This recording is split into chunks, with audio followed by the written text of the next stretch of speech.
দেখো কতগুলো গোলাপ ফুলের পাপড়ি। এটা দেখে তোমরা এখন ভাবছো হয়তো যে আমি এগুলো নিয়ে কি করব।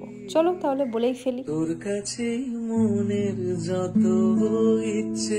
আগের দিন তোমরা ভিডিওতে দেখেছো আমি আগন্তুককে সারপ্রাইজ দিয়েছিলাম, আর সেখানে কিন্তু এই ফুলের পাপড়িগুলো দিয়ে আমি ডেকোরেশন করেছিলাম।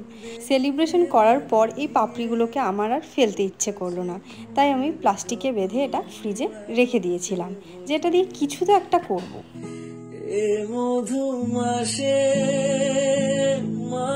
যেমন ভাবা তেমনি কাজ। পরের দিন বিকেলবেলা বসে পড়লাম ফুলের পাপড়িগুলো নিয়ে, যে একটা কিছু বানাবো। কি বানাবো ভাবতেই মাথায় এলো যে চলো গোলাপ ফুলের গাজরা বানাই।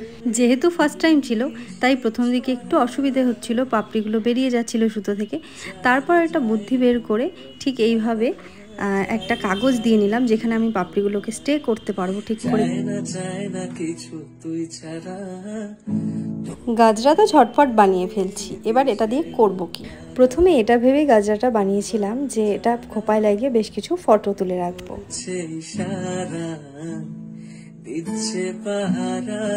গাজরাটা বানাতে বেশ কিছুক্ষণ সময় লেগেছে, তারপর শেষ পর্যন্ত এটা ফুলফিল করলাম।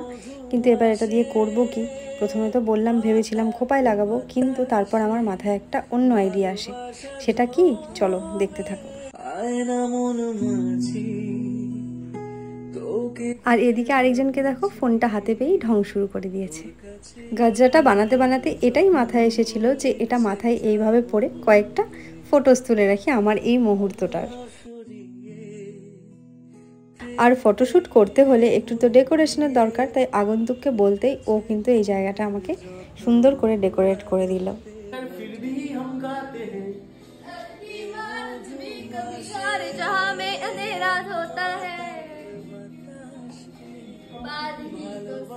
তারপর আমি কিছু সুন্দর ফটো আর ভিডিও শ্যুট করে নিই, আর খুব তাড়াতাড়ি তোমাদের সাথে সেগুলো আমি শেয়ার করব। আর তোমাদের এই ভিডিওটা কেমন লাগলো জানাতে কিন্তু একদম ভুলো না। আর যারা আমার পেজটাকে এখনও ফলো করোনি ঝটপট কিন্তু ফলো করে দাও। আর ইউটিউব থেকে যদি দেখে থাকো আমার ইউটিউব চ্যানেলটাকেও সাবস্ক্রাইব করে দিও। খুব ভালো থেকো, সুস্থ থেকো, দেখা হবে নতুন আরেকটি ভিডিও নিয়ে। ততক্ষণের জন্য টাটা। আমি দিশেহারা মন বাঞ্জারা।